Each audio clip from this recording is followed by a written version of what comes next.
experience was remarkable. The kind of support which I got, whether it was in terms of translation of Supreme Court English judgments into regional languages, whether it was in terms of the work of the NCMS committee on the attempt to reduce arrears, whether it was for designating senior counsel, whether it was for changing the rules or the categorization of cases. The categorization of cases had not been changed since probably 1997.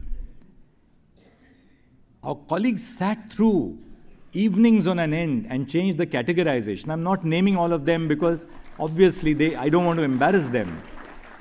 And by taking the names of some colleagues, I'll be missing out on other colleagues. But each of my colleagues has worked beyond the call of duty and accepted the work which the Chief Justice has given them. And look at what the net result today is. And with that, I'll be wrapping up. We decided to put the data of all pending cases on the public domain. All cases, whether registered or unregistered. At the time when I took over as the Chief Justice, I found that there were close to 1,500 files which had been stashed up in the cupboard of a registrar. I said, this has to change. Every case which enters the system has to be tagged with a number. Now, I'll give you some figures which will tell you the kind of work which all the colleagues in the Supreme Court have done. Between 9th of November 2022 and 1st of November 2024, 1,11,000 cases were filed. 5,33,000 cases were listed and 1,07,000 cases were disposed of. Now, you've probably read somewhere that, the pendency of the Supreme Court has gone up to 82,000 cases. I want to tell you the raw data and what the truth of the matter is. Before, as I said, 2022, cases which were defective, which were unregistered, were never put on the public domain. They were never accounted for. On 1st of January 2020, 79,500 cases were pending before the Supreme Court, including what we now call as the unregistered or the defective cases. That number on 1st of January 2022 went up to 93,000 cases. On 1st of January 2024, the number has come down to 82,000 cases. So what the 82,000 cases which are pending does not tell you is that this number includes both the registered and the unregistered cases, and the number has decreased in the course of 2 years by over 11,000 cases. But look at the kind of support which the bar has given us by the number of cases you have filed. That shows the sense of faith which you and the public have in us.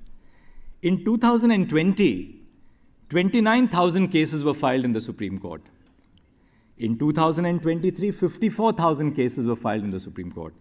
In 2024, I've taken the figures as of the beginning of this month and extrapolated them to the end of the year. About 60,000 cases will be filed in the Supreme Court. So the filing has doubled in the course of 2 years before the Supreme Court, from 29 to 60,000 cases. My colleagues, 28,682 regular cases were pending in November 2022. Today, 22,000 regular cases are pending. Why? Because on Wednesdays and Thursdays, every bench of the Supreme Court has put their heads down and disposed of old cases, with your support as a bar. If you asked for adjournments, what would a judge do? But you argued those cases. 21,000 bail cases have been filed over this period of 2 years.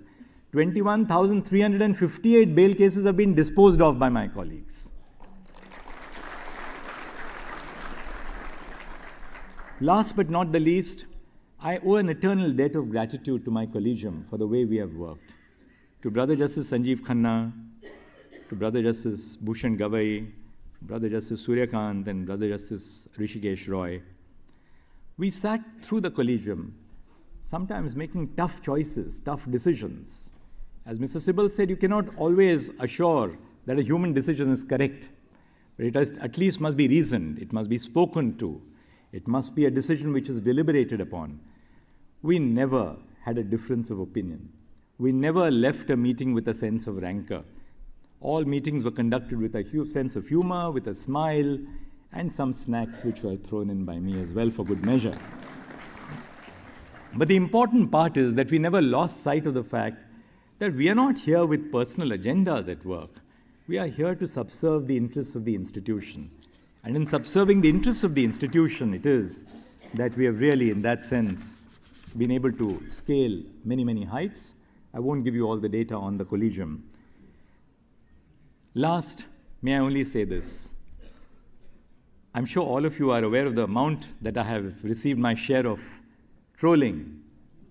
I'm probably one of the most trolled individuals and judges across the system. I will only say with a shairi, and the shairi is, मुखालिफ से मेरी शख्सियत संवरती है, मुखालिफ से मेरी शख्सियत संवरती है, मैं दुश्मनों का बड़ा एहतिराम करता हूँ.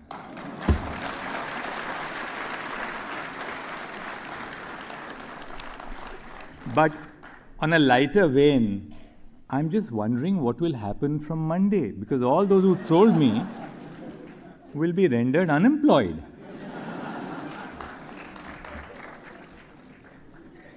Last but not the least, that's the last but not the least, a word for the family. A word for my lovely children, Abhinav and Chintan. I keep on telling them that, look, I hardly get to see you. Why don't you come to Delhi? At least come here and argue your cases in the Supreme Court. I'll at least see you once in a month. And they said to me, Dad, we'll do that after. Why should we bring disrepute to your name and our name by coming here when you are a judge?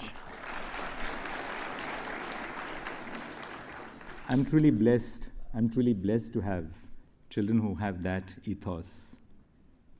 To our little Priyanka and Mahi, who have taught me that there's so much more to life than what we read in the dry pages of newspapers and our briefs, who have really, in that sense, shone the light on what disability really means and how you can aspire to live a dignified life, and your sense of intuition is as important or better than the intuition of any individual. To my sister, Nima and Dilip, and my brother-in-law Dilip, who have come all the way from the US to be here, they're amazing people. They have helped me to stretch the boundaries of my own capabilities by pushing me to do much more than I could have possibly achieved. And not finally, but most importantly, my own spouse, Kalpana. She is a great friend. What can I say? A great friend, my bestest friend, a staunch supporter, a fierce protector, sometimes a critic, but I know always without a reason of bias against me in mind, but a staunch protector and great friend to me. She's a person with values. She thinks about issues and believes greatly in issues. Our little Priyanka and Mahi, in particular Mahi, was responsible for my turning vegan. Kalpana turned vegan, and then I turned vegan after her. It's a quest about leading a cruelty-free lifestyle. And Kalpana always reminds me that veganism is not just about being vegan in food, but about being vegan in lifestyle. There's so much that I learn every day from Kalpana. She has instead, in that sense, been a solid source of strength and support to me.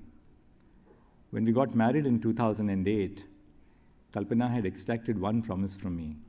She said that I'll not wear any jewelry except that the wedding ring that you give